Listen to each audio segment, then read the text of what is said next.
Amarachi sat quietly by the window of the large, cold mansion she called home, her chin resting on her knees, her eyes staring blankly at the garden outside.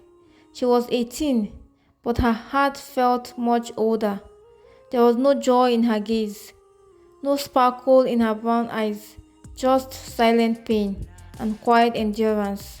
She lived in one of the biggest estates in Abuja with her rich father, Chief Opiora, and her stepmother, Mrs. Lovett. Her life used to be different, warmer, happier. Her biological mother, Ngozi, had been the heart of the house, loving, kind, and soft spoken like her. But after her mother died in a car accident when she was 10, everything changed. Chief Obiora had been devastated. For months, he could hardly eat or sleep. He tried to hold Amarachi close, but he was drowning in his own grief. Then one day, he met Lovett, a beautiful, charming widow with two children of her own. Everyone praised her smile, her grace, her calm speech. Chief Obiora thought she was a gift from heaven sent to heal him. Within a year, he married her. But to Amarachi, it felt like a storm had entered her life. At first, Lovett pretended to be loving. She would braid Amarachi's hair, bring her sweets, and even attend school functions. But behind closed doors, her attitude shifted. She began to complain that Amarachi was rude, ungrateful, and always sulking. She accused her of being lazy, of wanting to control her father. Soon, Amarachi was moved from her bedroom into a tiny guest room near the back of the house. Her once private bathroom was now used by the housemaids. Lovett's children, Ella and Brian, joined in quickly.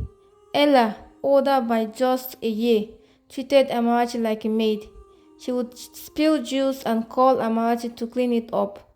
Brian mocked her accent, her skin tone, even her clothes. They all dressed in designer outfits, while Amarachi wore outdated clothes, sometimes even the housemaid's old uniform. When Amarachi tried to speak to her father, he brushed her off. "Your stepmother is doing her best," he would say. "You should be more obedient." He was too busy, too distracted. Lovett had wrapped him in a web of manipulation, always playing the victim, always pretending Amarachi was the problem. Then came the day Amarachi's life took a painful turn. She had just finished cleaning the kitchen after cooking dinner for the entire family. Her back ached, her fingers were sore.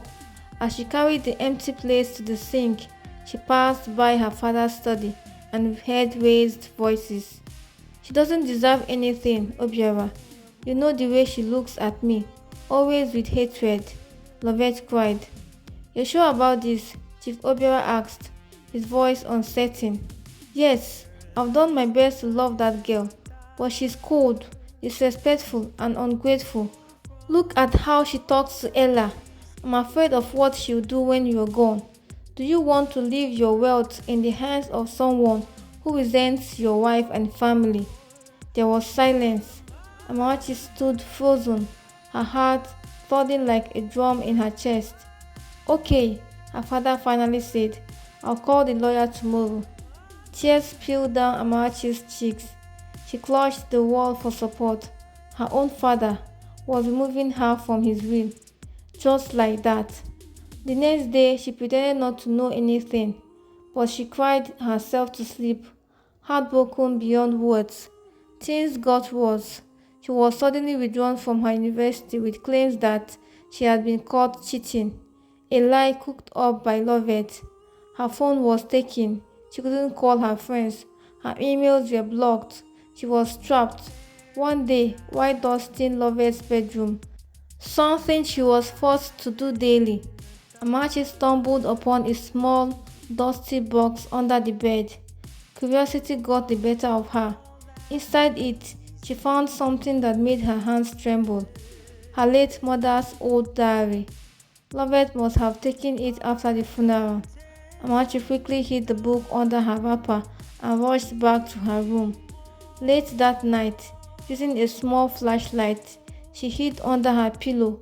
She opened the diary her mother had written about her love for Chief Obiora, her fears, and her plans for Amarachi's future.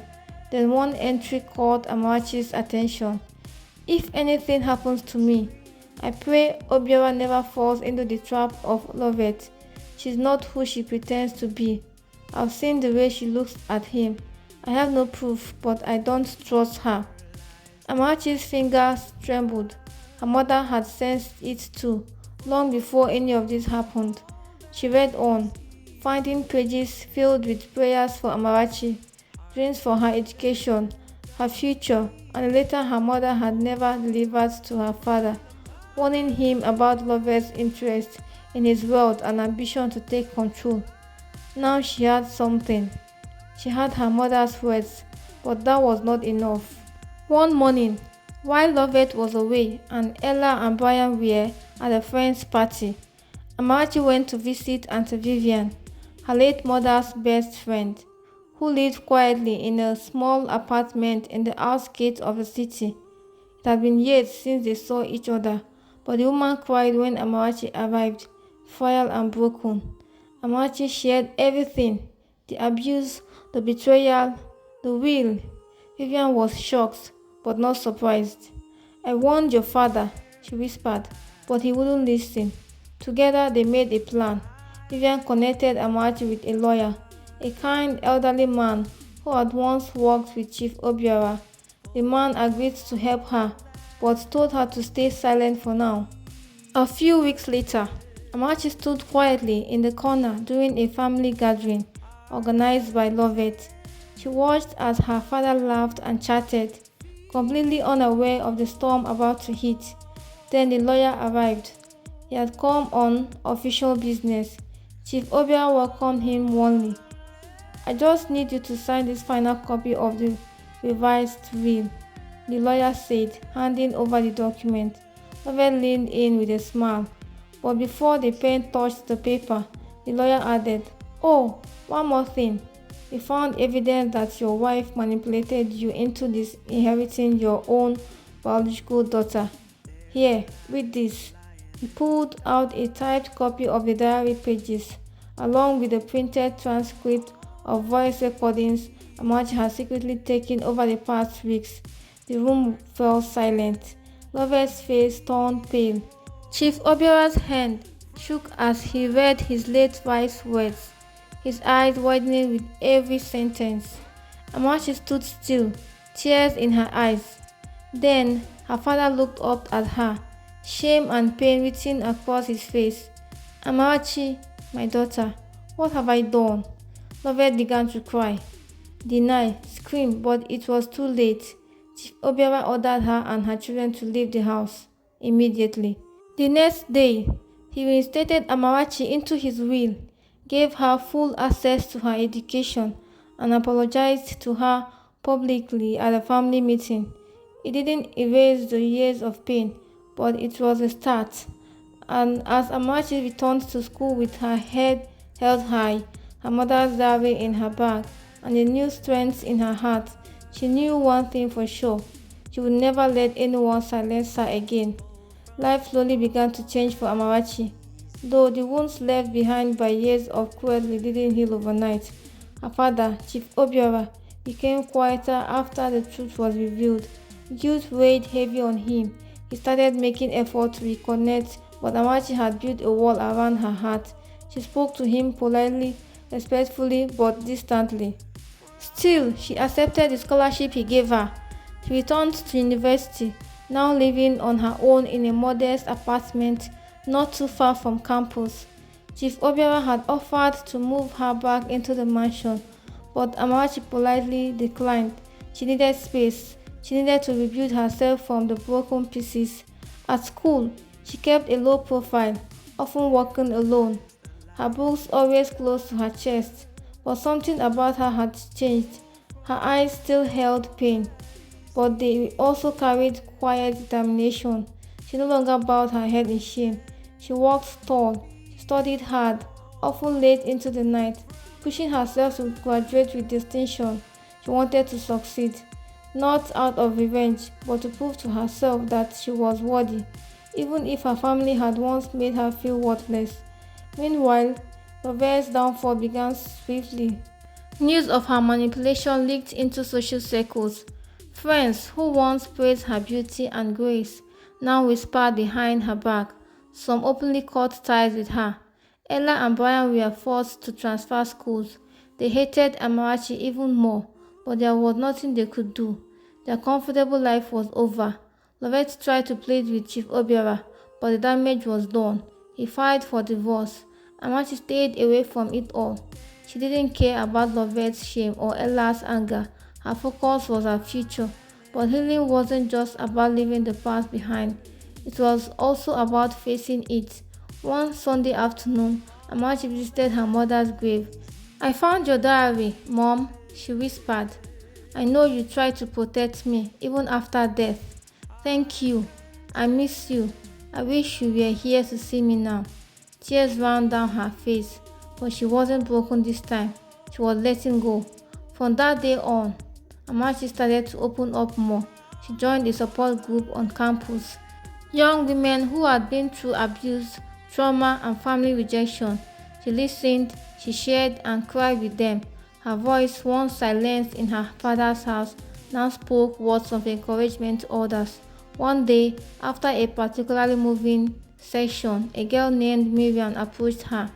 "You speak so calmly, Amarachi. Your story, it gave me hope. You should write it someday." That night, Amarachi thought long and hard about it, and so she began to write. At first, just in her notebook, then on her laptop. She wrote everything: her mother's love, the betrayal, the cold mansion, Lovett's schemes, the silence, the fire inside her, and how she rose from it all. Months passed, and Amarachi's strength bloomed like a flower that had once been buried under concrete. Chief Obiora continued reaching out, sending her letters, birthday gifts, messages. He even started attending therapy on his own. He told Amarachi, "I failed you. I believe lies instead of trusting my daughter. I want to make things right, even if it takes the rest of my life." Amarachi forgave him, not because it was easy, but because she needed to be free. She met with him over lunch one day, and for the first time in years, they laughed. It wasn't the same bond they once had, but it was a beginning. Years later, Amarachi published her memoir titled "Beneath the Roof of Silence." It became a bestseller across Nigeria. People cried, healed, and wrote her letters. Women who had been disinherited, abused, and manipulated found courage in her words. She started a foundation to support girls facing abuse from within their families, offering shelter, education, legal aid, and therapy. She named it the Ngozi House in memory of her late mother. Amarachi was no longer that quiet, broken girl living under the thumb of a cruel stepmother. She was a voice, a light, and a protector for others.